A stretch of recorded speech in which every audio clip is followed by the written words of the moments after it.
Don't settle for anything less than you can be. Make your life a masterpiece.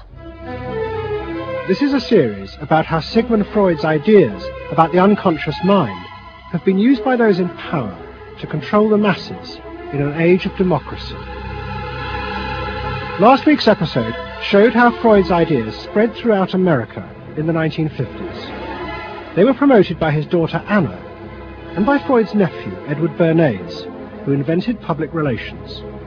He brought Freud's theories into the heart of advertising and marketing. A man like you, with a car like this.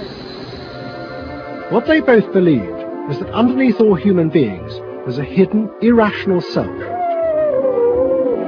which needed to be controlled, both for the good of individuals and the stability of society. But the Freuds were about to be toppled from power by opponents who said they were wrong about human nature. The inner self did not need to be repressed and controlled. It should be encouraged to express itself.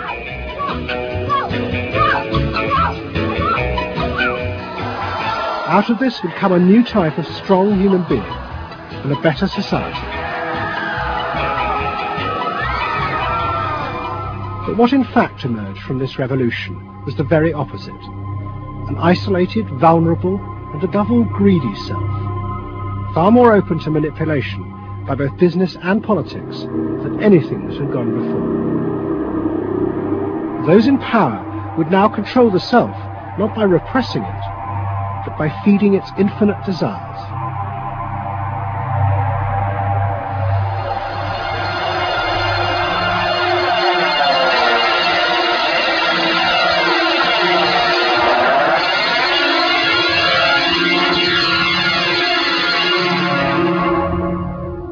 What goes on here is the liberation of feeling. In other words, feelings, not just memories, that have been suppressed. For example, screaming, crying, anger. You get a person who's really angry, and they're going to let it out. No! No! I could kill you! I'm an old man. Listen, I can't get all the strength into this that young people would get if they had those feelings. That wasn't bad. In the 1950s, a small group of renegade psychoanalysts began a new form of therapy. They worked in small rooms in New York City and encouraged their patients to express their feelings openly. I want help. I do. I want help. It was a direct attack on the ideas of the Freudian psychoanalysts, who had become rich and powerful, teaching Americans how to control their feelings. In Freud's work, you see, they were afraid of the feelings. They believed that what they wanted was contained people, very proper, doing the right thing and living a proper life. That's what they wanted, but not an intense emotional life. Freud wasn't emotional himself. He's an intellect, Freud. I was an intellect too, I know, but I'm also more than that now. The leader of this group was a man hated by Freud and his family. He was called Wilhelm Reich. Reich lived an isolated life in a house he had built for himself in remote mountains near the Canadian border. Reich originally had been a devoted disciple of Freud's in Vienna in the 1920s. But he had challenged Freud over the fundamental basis of psychoanalysis. Freud argued that at heart, human beings were still driven by primitive animal instincts. The job of society was to repress and control these dangerous forces. Reich believed the complete opposite. The unconscious forces inside the human mind, he said, were good. It was their repression by society that distorted them. That was what made people dangerous. Reich and Freud had two fundamentally differing views about what was essential human nature. At its core, Freud saw an uncontrolled, violent, warlike, raging inferno of emotions. Reich said these things are not the way human beings are originally destined to be. They're the result of not permitting the original impulse to express itself. The underlying natural impulse, Reich argued, was the libido, sexual energy. If this were released, then human beings would flourish. But this idea brought him into direct conflict not only with Sigmund Freud, but Freud's daughter Anna, who believed that the sexual forces in humans were dangerous if not controlled. My father thought that you should liberate the libido and have freedom, and he developed a theory rather early that neuroses were due to lack of good orgasm, or any orgasm. And that was, Anna Freud, you know, was a virgin. I mean, this is very important because she never had a sexual relation with a man. And here was this man preaching that the way to health was through orgasm. And here was this woman who had been analyzed by her father because she was masturbating. So here's this woman who's opposed to sexuality, really, and here's this man who's preaching sexual freedom. I mean, there was bound to be a clash, wasn't there? The conflict came to a head at a conference in 1934 in Switzerland. Anna Freud, who had by now become the acknowledged leader of the psychoanalytic movement, forced Wilhelm Reich out. She destroyed his career. She got rid of him, very definitely. And I guess part of what I'm doing is getting rid of her. Explain. Well, I think that Anna Freud shouldn't get away with what she did, that it should be known, maneuvering to get him kicked out of the International Psychoanalytic Association. So you're taking revenge? You might say so. Right? Or wronging a right. No. Righting a wrong. You better cut that one out. Isn't that called a Freudian slip? Yes, it is. Reich fled to the United States and built his home and a laboratory. His ideas became grandiose to the point of madness. He was convinced that he had discovered the source of libidinal energy. He called it orgone energy, and Reich built a giant gun, which he said could capture this energy from the atmosphere and concentrate it onto clouds to produce rain. He also said that the gun could be used to destroy UFOs, which threatened the future of the world. In 1956, Reich was arrested by the federal authorities for selling a device that he said used orgone energy to cure cancer. Reich was treated as a madman. He was imprisoned, and all his books and papers burnt on the order of the court. A year later, Reich died in prison. To the Freudians, it seemed as if their main threat had been removed forever. But they were wrong. What the Freudians didn't realize was that their influence in American society was also about to be challenged, and in a way that would lead not only to their decline, but to the dramatic resurgence of Reich's ideas in America and throughout the capitalist world.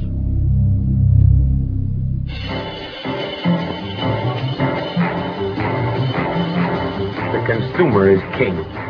His whim makes or unmakes manufacturers, wholesalers, and retailers. Whoever wins his confidence wins the game. Whoever loses his confidence is lost. By the late 50s, psychoanalysis had become deeply involved in driving consumerism in America. Most advertising companies employed psychoanalysts, and as last week's episode showed, they had created new ways to understand consumers' motives, above all with the focus group, in which consumers free associated their feelings about products. Out of this came new ways to market products by appealing to the hidden unconscious desires of the consumer. Memorability, Shared deception. great. Tilt away steering wheel. A dream thing, the mistress. Something intimate is going on. But in the early 60s, a new generation emerged who attacked this. They accused American business of using psychological techniques to manipulate people's feelings and turn them into ideal consumers. Advertising was manipulation. It was a way to get you to do something that didn't come out of you. It came out of somebody else. Somebody else said, this year you should be wearing powder pink shirts with matching powder pink buck shoes. And I said, why? That's not who I am. That's who somebody else is. They wanted you to be somebody who would buy their stuff. This whole feeling of being somebody else's tool. I don't want to be that. I don't want to be somebody else's man. I want to be me. In the mid-60s, a protest movement began on America's campuses. One of the students' main targets was corporate America.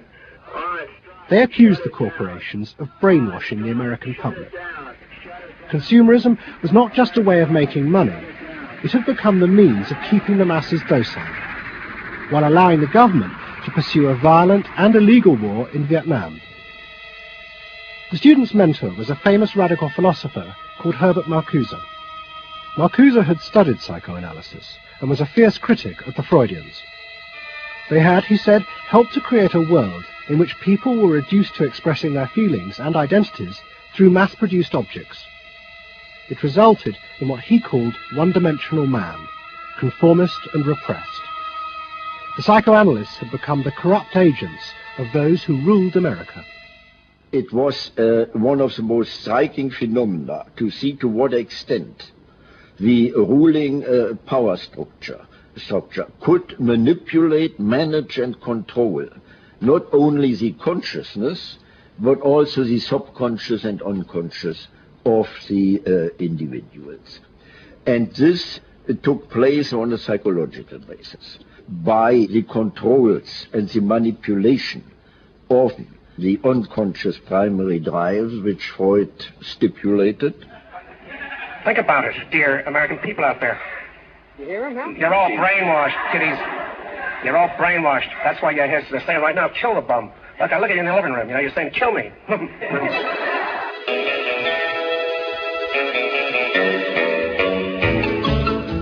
Following the logic of Marcuse's argument, the new student left set out to attack this system of social control. It was summed up in the slogan, "There is a policeman inside all our heads. He must be destroyed." And that policeman was going to be destroyed by overthrowing the state and the corporations that had put him there.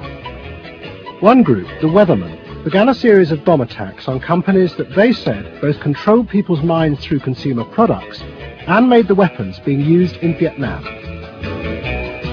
There's no way to be committed to nonviolence in the middle of the most violent society that history's ever created. I'm not committed to nonviolence in any way. We want to live a life that isn't based on materialistic values, and yet the whole system of government and the economy of America is based on profit, on personal greed and selfishness. So that in order to be human, in order to love each other and be equal with each other and not place each other in roles, we have to destroy the kind of government that keeps us from asserting our positive values of life. But the American state fought back violently. At the Democratic Convention in Chicago in 1968, the police and the National Guard were unleashed to attack thousands of demonstrators. It was the start of a phase of ruthless repression of the New Left in America. It culminated in the killing of 4 students at Kent State University 18 months later. In the face of this, the left began to fall apart. We had met the force of the state. It was much bigger and stronger and more powerful than we realized. And at that point, what seemed to happen was that there was a change in tactics. Confronted by this violent repression, many in the New Left began to turn to a new idea. If it was impossible to get the policeman out of one's head by overthrowing the state, instead one should find a way of getting inside one's own mind and removing the controls implanted there by the state and the corporations. Out of this would come a new self, and thus a new society.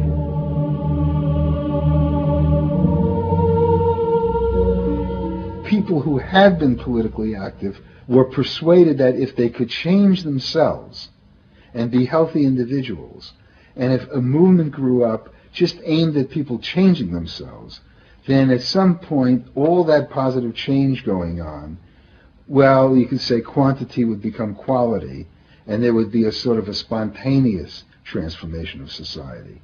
But political activism was not required. It's about making a new you, that if enough people changed the way they were, that the society would change. So the personal became political? Yes, the personal became political. Without changing the personal, you didn't stand a chance of changing the political. Coming up against the state power of the United States was not an option. I mean, they outgunned us. And to produce the new self, they turned to the ideas and techniques of Wilhelm Reich.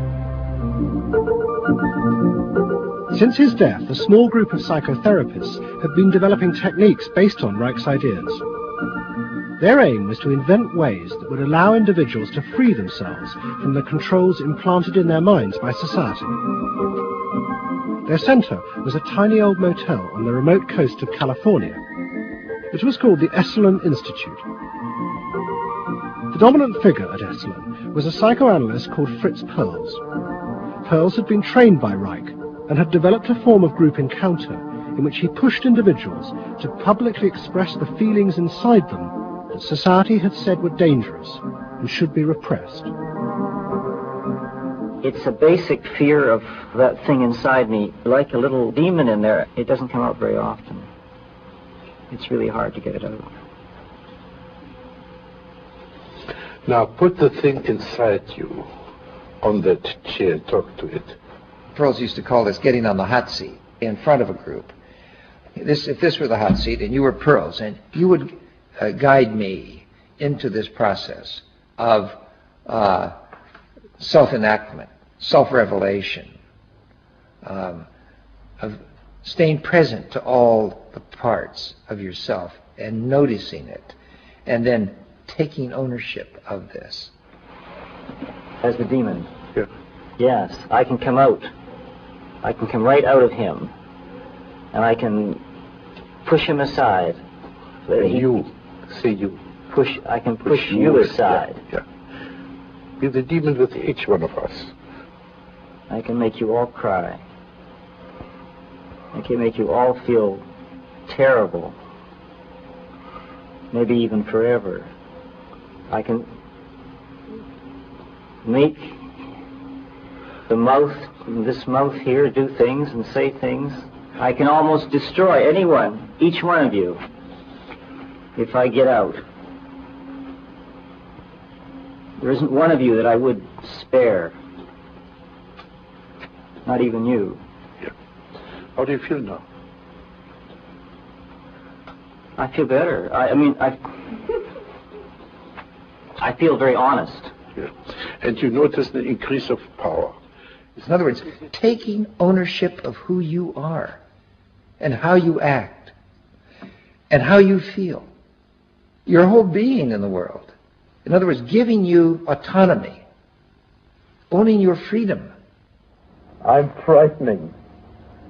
When I have my power, I'm frightening. See, I frighten you with my power. I frighten you with my power. Now, where do you feel the power? In your hands? In your muscles? Where else? Wake up! I want to do for me! God damn you! Okay. Stop it. You. It was not phony movement. That's what I wanted to do, and I did it. What Perls and others working at Esalen believed was that they were creating ways that allowed individuals to express their true inner selves. I want them to applaud for me. Out of this, they believed, would come new autonomous beings free of social conditioning. To the left, defeated in the wake of Chicago, it was an enormously attractive idea. These techniques could be used to unleash a new, powerful self, strong enough to overthrow the old order.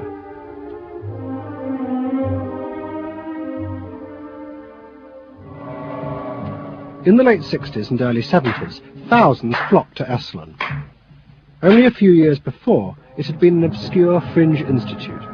Now it became the center of a national movement for personal transformation, the Human Potential Movement.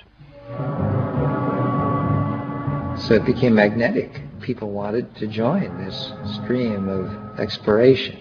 Within 7 or 8 years, there were about 200 of these centers in America, looking mainly to Esalen for the leadership. I feel so liberated. Really? It's fantastic. And it took on a big political agenda.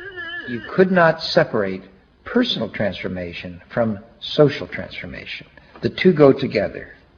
As the movement grew, the leaders of Esalen decided to try and use their techniques to solve social problems. They began with racism. They organized an encounter group for white and black radicals.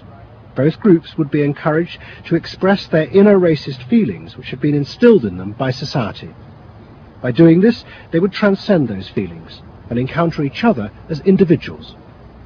I started a series of encounters called Racial Confrontation as Transcendental Experience. We thought that we wanted to get that kind of black-white confrontation so you could really get down to see what was between the two races, not by backing off and trying to be polite, but by going right into the belly of the beast, of this beast of racial prejudice. And these were extremely dramatic. These were the toughest workshops ever convened at Esalen Institute. I'm looking at you, Whitey. You got clothes on. You got shoes on. You're so sure looking at me, huh? You got the goddamn police in the neighborhood. Really? They're not my police. You got a governor. You got a mayor. Oh, really? You got the president. You got ambassadors. You can vote, too. You got debts in Vietnam. That's the benefits of slave labor. You got buildings, skyscrapers that you dominate and control economically and politically. And tell me that it's not yours. It's yours, too. Then the blacks all got together and attacked the whites. And they just let us have it. What they call it was peeping somebody. Peeping somebody means peeping into their secrets, into their phoniness, and so forth. Like the white liberal. Oh, they really got onto the white liberal, you know. Don't give me no shit about I'm free. You're a goddamn liar, you white pink son of a bitch, you. Yeah, I don't know what you came down here for. You want a black buck, huh? Yeah. You looking for a stud? Huh? Well, what did you come here for? You're sitting there with your legs all gap wide open showing your drawers. Now what did you come here for? The black-white encounter groups were a disaster. The black radicals saw it as an insidious attempt to destroy their power. By trying to turn them into liberated individuals, Esalen was removing the one thing that gave them power and confidence in their struggle against racism, their collective identity as blacks. For my reason. For your reason. Now dig this. Your reason for being here is different from my reason. So the Human Potential Movement turned to another social group who they believed would benefit from personal transformation. Nuns. And this time they were more successful. The Convent of the Immaculate Heart in Los Angeles was one of the largest seminaries in America. A group of radical psychotherapists approached the convent. They wanted to try out their techniques for personal liberation on individuals whose identities were defined by a series of external rules which they had deeply internalized. The convent, anxious to appear modern, agreed to the experiment. And we did weekend encounter workshops for several hundred Immaculate Heart nuns. Nuns who were reserved, and they tended to be more reserved than other normal people, were told, don't be so reserved, let it all out. You're a good person. You can afford to be who you really are. You don't need to play the role of a nun. You don't need to keep downcast eyes. And prudence is an oversold virtue. You're trying to assert yourself, trying to find out who you are, who you're becoming. At the same time, you're trying to live a life of dedication, of service, and you're trying to make all these things fit into who you are, and you're just, you know, it's such a turmoil at times that you just blow a gasket and do silly, crazy things. You know, running around the orchard and stealing oranges and taking Cokes out of the refrigerator and crazy things. I felt like I was being a hypocrite, and I wanted people to respect me for what I was, not for what I was wearing. And so I'm glad for the change. You feel frightened, but you'll go on. Oh, yeah, I'm scared to death, but it's worth it. The experiment began to transform the convent. the nuns voted to discard their habits in favor of ordinary clothes. But the psychotherapists found they had awoken other forces. Solid. One of the things we unleashed was sexual energy. The kind of thing that the church had been very good at restraining was no longer to be restrained. One sister who was a member of the community, she got the idea that she could be freer than she had been before, and she seduced one of her classmates and then seduced the mistress of novices, who was an older woman, very reserved, and her program of freeing this older woman was sexual. She drove her to the store, and when they drove back and drove into the garage, she leaned over and gave her a big kiss on the lips, and thereafter sister, who had perhaps never been kissed before, was ready for more. The effect of the experiment on the convent was cataclysmic. Within a year, 300 nuns, more than half the convent, petitioned the Vatican to be released from their vows, and 6 months later the convent closed its doors. All that was left was a small group of nuns, but they had become radical lesbian nuns. The rest gave up the religious life. They gave up being nuns. They did, yeah, they became persons. By the late 60s, the idea of self-exploration was spreading rapidly in America. Encounter groups became the center of what was seen as a radical alternative culture based on the development of the self, free of a corrupt capitalist culture. We just want the freedom to be ourselves, and that's for love, for experience, positive way of life. We don't say that you're wrong. We just want to be free to be what we want to be, or what we find ourselves to be, as we continue to search ourselves. And it was beginning to have a serious effect on corporate America, because these new selves were not behaving as predictable consumers. The life insurance industry in particular was concerned that fewer and fewer college students were buying life insurance when they left university. They asked Daniel Yankelovich, America's leading market researcher, to investigate. He had studied psychoanalysis. The life insurance business, more than any other business at the time, was built on the Protestant ethic. You only bought life insurance if you were a person who sacrificed for the future. If you lived in the present, you had no need for life insurance. So they had some sense that maybe the sort of core values of the Protestant ethic were being challenged by some of these new values that were beginning to appear. And I was really astonished at what I found. The conventional interpretation, the dominant interpretation, was that it had to do with political radicalism. But, you know, it was clear to us that that was a mask, a cover. The core of it had to do with self-expressiveness. That this preoccupation with the self and the inner self, that was what was so important to people. The ability to be self-expressive. Wow, what a feeling! 300 miles to go. We're outside. Yankelovich began to track the growth and behavior of these new expressive selves. What he told the corporations was that these new beings were consumers, but they no longer wanted anything that would place them within the narrow strata of American society. Instead, what they wanted were products that would express their individuality, their difference in a conformist world, the very things that US corporations did not make. Products have always had an emotional meaning. What was new was individuality. The idea that this product expresses me, and whether it was a small European car, the particular music system, your presentation of self, your clothing. For immediate energy from our muscles and These become ways in which people can expend their money in order to say to the world who they are. But the manufacturers, they had no idea of what was going on, really, with consumers and in the market at large. Major advertising companies set up what they called operating groups, to try and work out how to appeal to these new individuals. The head of one agency sent a memo to all staff. We must conform, he told them, to the new nonconformists. We must listen to the music of Bobby Dylan and go to the theatre more. But the problem was, few of the self-expressive individuals would take part in focus groups. The advertisers were left to their own devices. There's a new cereal that tastes so right. Makes you dance, it's a way out of sight. It's tasty little squares of malted wheat.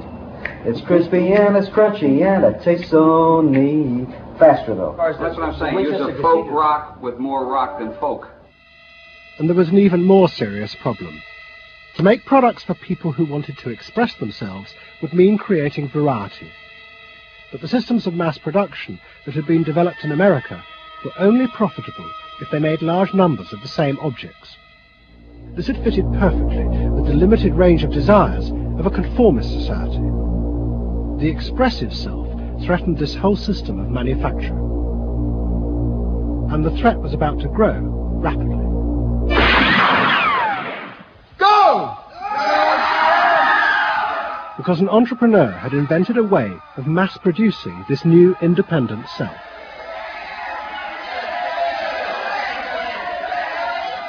He was called Werner Erhard. Some of the stuff that we traditionally think of as being in your mind is actually in the world, because you're moving to that too. Erhard had invented a system called EST, Erhard Seminar Training. Hundreds of people came for weekend sessions to be taught how to be themselves. And EST was soon copied by other groups, like exegesis in Britain. Many of Erhard's techniques came from the human potential movement, but he criticized the movement for not having gone far enough. Their idea that there was a central core inside all human beings was, he said, just another limitation on human freedom. In reality, there was no fixed self, which meant that you could be anything that you wanted to be. The thesis of the human potential movement was that there was something really good down in there.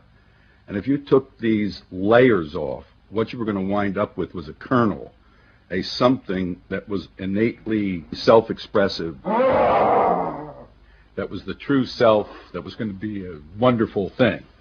In actuality, you found people who'd gone to the last layer and took off the last layer and found that what was left was nothing. All right, push! Move! Do it! The EST sessions were intense and often brutal. The participants signed contracts agreeing not to leave and to allow the trainers to do anything they thought necessary to break down their socially constructed identities. You're going to get sandwiched in there. Push! Go for a win! If I push harder than you do, I'm going to squash you. So you better push fast. Now, hard, do it!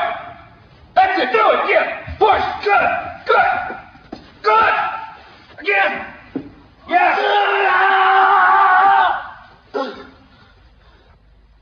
The real point to the EST training was to go down through layer after layer after layer after layer until you got to the last layer and peeled it off, where the recognition was that it's really all meaningless and empty.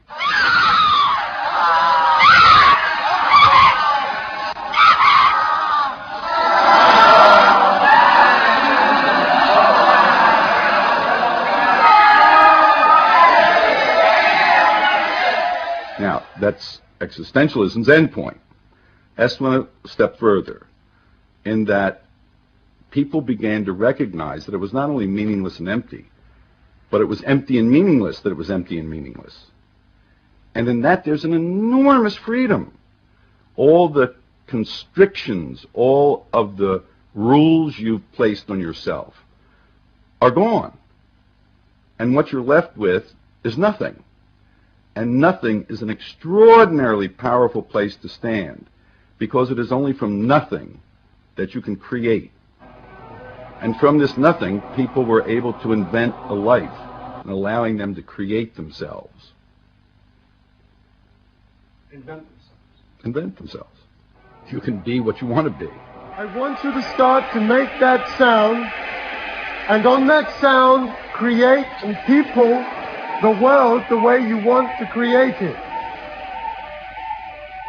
What Earhart did was to say that only the individual matters, that there is no societal concern, that you living a fulfilled life is all you need be concerned about.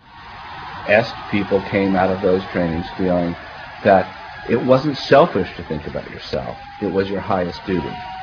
So kiss me and smile for me, tell me that you'll wait for me, hold me like you'll never let me go. The training is 2 weekends, and it was quite an incredible experience in my life. I'll forever be grateful for the experience. I got a great deal out of it. We really want to know who we are. There are things going on. We learn more and more about ourselves all the time, and to really find out what it is that makes us tick and how we are discovering ourselves.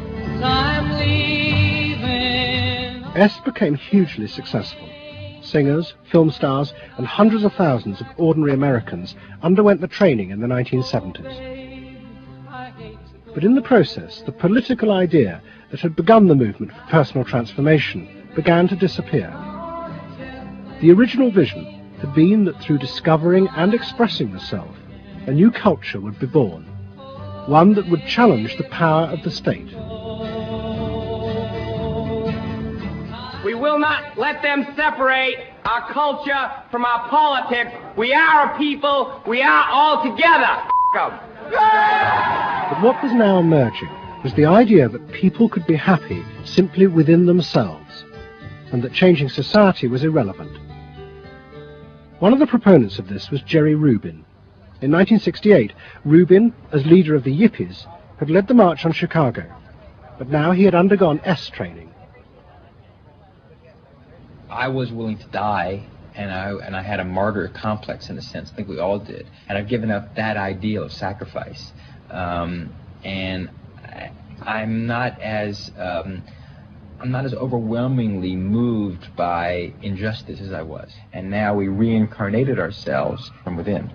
Basically, the politics were lost and totally replaced by this lifestyle.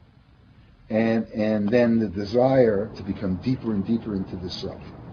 By now, a grandiose sense of the self. And my a good friend and one of the original Yippie founders, Jerry Rubin, definitely moved in that direction. And I think he was beginning to buy into the notion that he could be happy and fully self-developed on his own. Socialism in one person. Yes. Was he alone in that trajectory? Although that, of course, is capitalism. That's the whole joke. I think it's funny. I think it's funny because people spend so much of their life being bedeviled by their past and being locked into their past and being limited by their past. And there's an enormous freedom from that. Letting people create themselves. Est was only the most vivid and intense expression of an idea that was spreading rapidly through all strata of American society. Books and television programs promoted the idea that one's first duty was to be oneself. And those monitoring this shift were astonished at the speed with which the idea was spreading. In 1970, it was a small percentage of the total population, maybe 3 to 5%. By 1980, it had spread to the vast majority of the public, up to 80%. You asked the question, how do you get self-actualized? You take this day and you say, when I shave every morning, I look in that mirror, I say to myself, I really say this, I say, nobody is going to ruin this day for you, Wayne Dyer, nobody. That this preoccupation with the self and the inner self traveled and spread throughout the society in the 1970s. It helped me to stop living in the past and start building from today and using my experiences in a positive way to be a better person today and tomorrow. But then the problem comes, well, how do you be self-expressive? And it was at this point that American capitalism decided it was going to step in and help these new individuals to express themselves, and in the process make a lot of money. The first thing they were going to do was to find a way of getting inside their heads, to discover what these new beings wanted in order to be themselves. This came not from Madison Avenue, but from one of the most powerful scientific research institutes in America. Stanford Research Institute in California worked for corporations and government. It had done much of the early work on computers, and was also working for the Department of Defense on what would become the Star Wars project. In 1978, a group of economists and psychologists at SRI decided to find a way to read, measure, and fulfill the desires of these new, unpredictable consumers. The idea was to create a rigorous tool for measuring a whole range of desires, wishes, values that prior to that time had been kind of overlooked.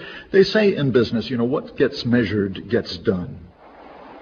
We were basically telling manufacturers, if you're really going to satisfy not just the basic needs, but individuated wants, whims, and desires of more highly developed human beings, you're going to have to segment. You're going to have to individuate. To do this, SRI turned for help to those who had begun the liberation of the self. In particular, one of the leaders of the human potential movement, a psychologist called Abraham Maslow. Through observing the work at places like Esalen, Maslow had invented a new system of psychological types. He called it the hierarchy of needs, and it described the different emotional stages that people went through as they liberated their feelings. At the top was self-actualization. This was the point at which individuals became completely self-directed and free of society. The team at SRI thought that Maslow's hierarchy might form the basis for a new way to categorize society, not by social class, but by different psychological desires and drives. To test this, they designed a huge questionnaire with hundreds of questions about how people saw themselves, their inner values. The questions were designed to see whether people fitted into Maslow's categories. We were trying to find out what people really felt like, so we asked these really penetrating questions, and we hired a company that administers surveys, you know, to do them. They said they've never seen anything like it. Usually you have to send out a postcard 6 weeks and then another postcard, and then you got to call the people up, you know, to get the return rates up. We had an 86% return, and they only sent out one postcard. People loved filling out this questionnaire.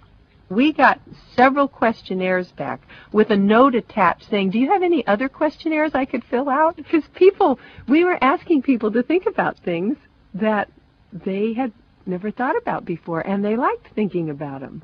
Like you know? what? Like what they felt inside? Yeah, like what they felt inside. What motivated them? What was their life about? What was important to them? It was sort of like, wow. The answers were then analyzed by computer. It revealed that there were underlying patterns in the way people felt about themselves, which fitted Maslow's categories.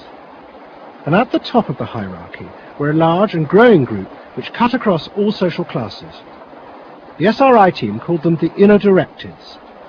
These were people who felt they were not defined by their place in society, but by the choices they made themselves. But what SRI discovered was that these people could be defined by the different patterns of behavior through which they chose to express themselves. Self-expression was not infinite. It fell into identifiable types. And the SRI team invented a new term for it, lifestyles. They had managed to categorize the new individualism. They called their system Values and Lifestyles, VALS for short. At the forefront of this change are 3 new VALS groups we call inner directive. These are people for whom personal satisfaction is more important than status or money. They tend to be self-expressive, complex, and individualistic.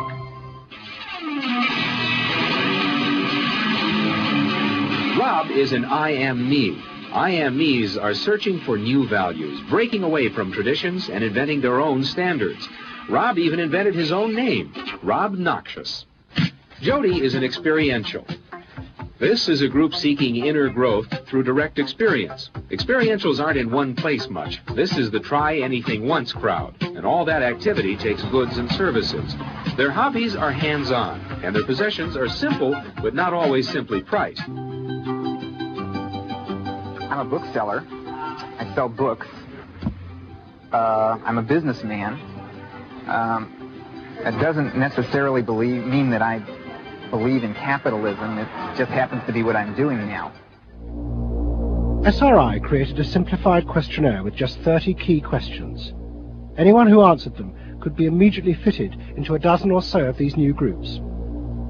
It allowed businesses to identify which groups were buying their products, and from that, how the goods could be marketed, so they became powerful emblems of those groups' inner values and lifestyles. It was the beginning of lifestyle marketing. So it allowed people not just to look at people as demographics, group of age and income and whatever, but to really understand the underlying motivations. I mean, most of marketing was looking at people's actions and trying to figure out what to do. But what we were doing is we were trying to look more into people's underlying values so that we could predict what is their lifestyle, what kind of house do they live in, what kind of car do they drive. So the corporations were then able to sell things to them by understanding them, by having labels, by knowing what these people look like, where they live, what their lifestyles are. If a new product expressed a particular group's values, it would be bought by them. This is what made the values and lifestyle system so powerful, its ability to predict what new products self-actualizers would choose. And this power was about to be demonstrated dramatically. Valves would show it could predict not just the products they would buy, but the politicians they were going to choose to elect. Ladies and gentlemen, the next President of the United States of America, Ronald Reagan! In 1980, Ronald Reagan ran for president. He and his advisors were convinced they could win on a program of a new individualism. It would be an attack on 50 years of government interference in people's lives. I wrote a speech about let the people make the basic decisions, get judges out of the way, get bureaucrats out of the way, get centralized government out of the way. I gave Reagan a choice of several titles for the speech, and the one he picked was let the people rule. Let the people regain rule, regain control over their own destiny away from a remote elite in Washington. I would like to think that the kind of leadership that I would exercise in Washington is not the kind of leadership that I would pretend that I can solve all the problems I've been discussing here, but that together you and I can. I would like to take the lead in taking government off the backs of the American people and turning you loose to do what I know you can do. It was radical. Moderate Republicans thought it was suicide. Jimmy Carter called it ridiculous. The press was extremely negative. But the odd thing is that it polled very well in New Hampshire, which was the first primary state, the state that we had to win. What was odd was that there seemed to be a strange mosaic of support for Reagan's policies. The traditional pollsters could see no coherent pattern across class, age, or gender. But those who had designed the values and lifestyle system believed that they knew why. They were testing their system in both America and Britain. And they were convinced that both Reagan's and Mrs. Thatcher's message about individual freedom would appeal to the group at the top of their hierarchy, the inner directeds, because it fitted with the way they saw themselves. They were really concerned about being individuals, being individualistic. And so in the early stages, when we were looking at the messages that both Thatcher and then Reagan were putting across, we said, they are using words that will really appeal to a lot of the younger people, and particularly to the people who are moving towards self-actualization. We call them the inner-directed people.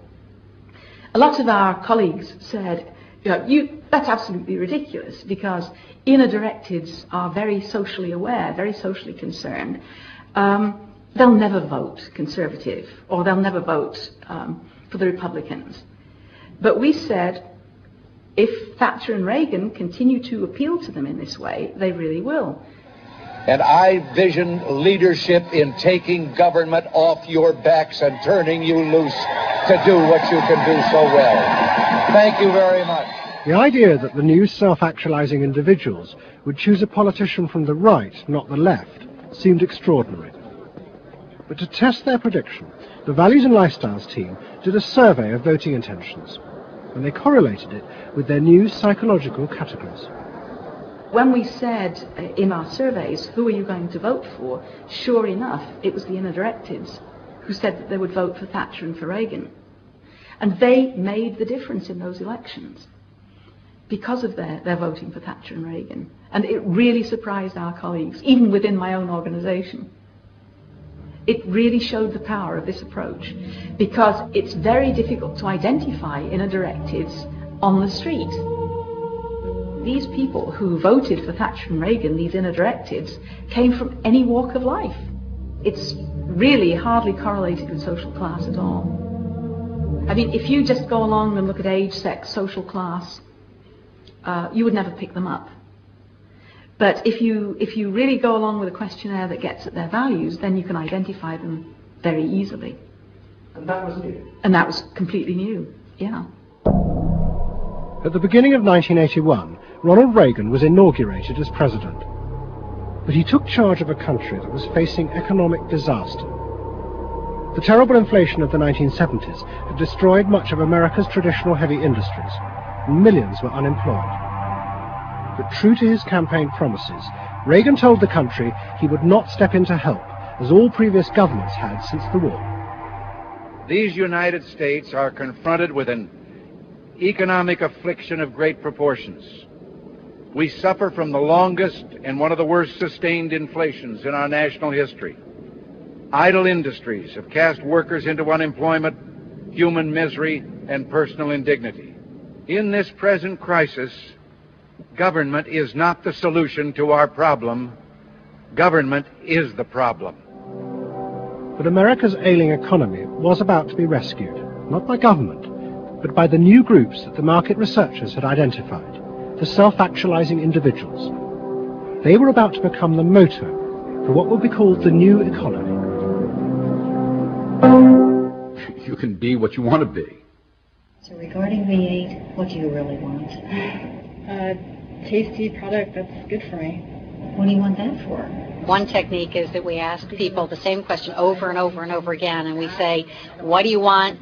What do you really want? What do you want that for? And they start to talk about it, and they kind of get intimate with what's going on. What we're doing with that technique is unpeeling the onion. If you want to think of a person kind of having layers and layers and layers of protection and thoughts and behaviors and beliefs, we want to get to that center core. In the wake of the invention of values and lifestyles, a vast industry of psychological market research grew up. And the old technique of the focus group, invented by the Freudian psychoanalysts in the 50s, was used in a new and powerful way. The original aim of the focus group had been to find ways to entice people to buy a limited range of mass-produced goods. But now focus groups were used in a different way, to explore the inner feelings of lifestyle groups, and out of that invent whole new ranges of products, which would allow those groups to express what they felt was their individuality. And the generation who had once rebelled against the conformity imposed by consumerism now embraced it, because it helped them to be themselves. What capitalism managed to do that was brilliant was to actually create products that people like me would be interested in, that people like Jerry Rubin would be interested in. Capitalism developed a whole industry at developing products that evoked a larger sense of self, that seemed to agree with us that the self was infinite, that you could be anything you wanted to be, that took our philosophy and agreed with it, and then created products that supposedly helped you, aids, that helped you be this limitless self. The product sells you a way of life, a way of being. The product sells you values. You dress this way, you live in a house like this, you have furniture like this, you use this computer. Do you have regular jeans or? know, Gloria Vanderbilt does a lot in denim, in silk, and in cotton. You eat in these restaurants, their values there, hipness, coolness. This is not, I repeat, not a marketing scheme. So the notion that you could buy an identity replaced the original movement notion that you were perfectly free to create an identity. And you were perfectly free to change the world and make the world anything you wanted it to be. Well, what I wear is a statement. And this vast range of new desires fitted perfectly with changes in industrial production. Computers now allowed manufacturers to economically produce short runs of consumer goods. The old restrictions of mass production disappeared, as did the worry that had bedeviled corporate America ever since mass production had been invented, that they would produce too many goods. With the new self, consumer desire seemed to have no limit. In the United States, the concern of companies was always that supply would outstrip demand, that we were producing too much, and that there was not a market for it. You don't hear that kind of talk anymore, because you've gone from a conception of a market of limited needs, and if you fill them, they're filled, to a market of unlimited, ever-changing needs dominated by self-expressiveness that products and services can satisfy in an endless variety of ways, and ways that change all the time. And consequently, economies have unlimited horizons. Out of this explosion of desire came what seemed a never-ending consumer boom that regenerated the American economy. The original idea had been that the liberation of the self would create new kinds of people, free of social constraint. That radical change had happened, but while the new beings felt liberated, they had become increasingly dependent for their identity on business. The corporations had realized that it was in their interests to encourage people to feel that they were unique individuals and then offer them ways to express that individuality. A world in which people felt they were rebelling against conformity was not a threat to business, but its greatest opportunity.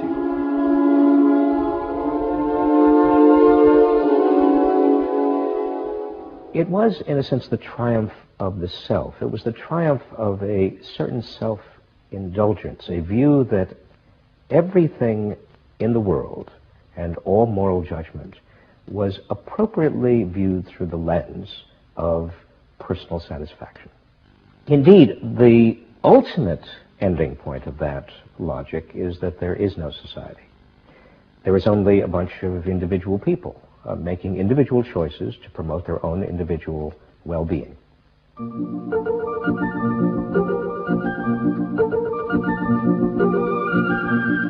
Next week's episode tells the story of how politicians on the left, in both Britain and America, turned to the techniques developed by business in order to regain power. But what they didn't realize is that what had worked for business would undermine the very basis of their political beliefs. They would find themselves trapped by the greedy desires of the new self.